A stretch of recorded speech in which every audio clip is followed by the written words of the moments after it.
Hello viewers, how are you? My name is Danish Raza and I am an HSC professional. Right now I am going to discuss the German hierarchy of control based on OSAS 18001. Our workplaces have hazard and all hazard create risk.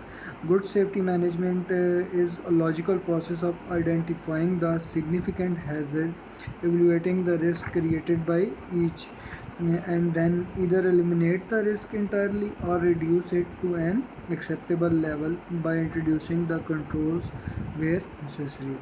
The German hierarchy of control is elimination, substitution, engineering control, administrative control, and PPEs.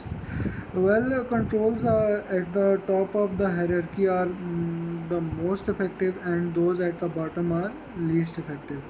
Um, Elimination, if the hazard can be eliminated, then risk created by the hazard disappear. This might be done by completely avoiding an activity that gives rise to risk. It may be possible to eliminate one or more hazard inherent in an activity. Substitution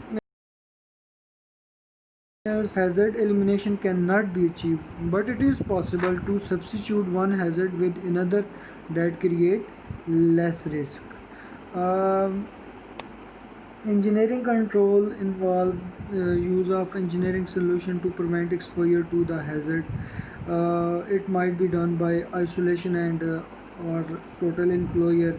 The aim here is to isolate the hazard physically so that nobody is exposed to it. This might be done by total enclosure or containment of the hazard.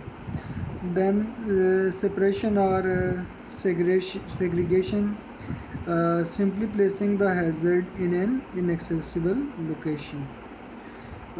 Partial enclosure, for example, hazardous substance might be handled in a fume hood or partial enclosure, which the worker can reach into for handling purpose.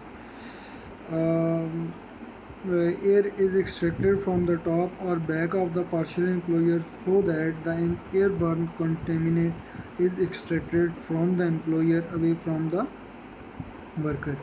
Safety devices and features that ensure that the item is used in correct way and not in unsafe way. Administrative controls are those that rely on procedure and behavior, such as safe system of work.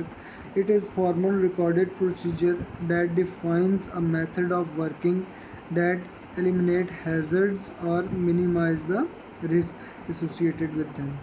Then reduce exposure. If the degree to which a worker is exposed to a hazard can be reduced, then that worker is far less likely to have an accident which with that.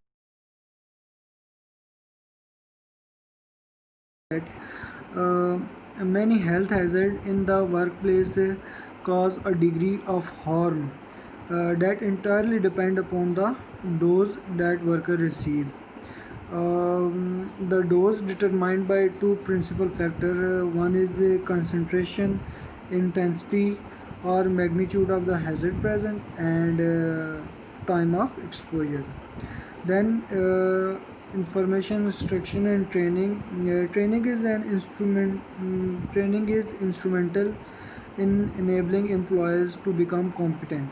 Competent employees is equipped with all the relevant information and fully aware of the hazard and use appropriate preventive measures. One way that an employee might be provide basic health and safety information is through safety signs. Supervision refers to management routinely checking workers and exercising their authority to control behavior. Personal protective equipment. There are instances where none of above control measure can be used, and there are times when some of them can, but residual risk still remains. If this is the case, then For PPE, it is employer duty according to PPE at Work Regulation 1992. It is the duty of the employer to supply suitable PPEs where risk cannot be controlled by other more effective method. Suitable means it is appropriate for the risk and the condition. It is ergonomic means user friendly. It fits. It does not increase overall risk. It complies with any relevant standards. Ensure that when two or more items of PPE have been worn together, they are compatible. Provide suitable um, uh, storage accommodation for PPEs. Provide information, instruction, and training to workers on the PPE they are expected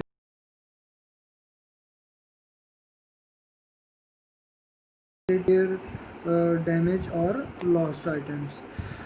This is it. Hope you have understand the conceptual detail with respect to occupational health and safety. Feel free to contact in case of any query. Thank you.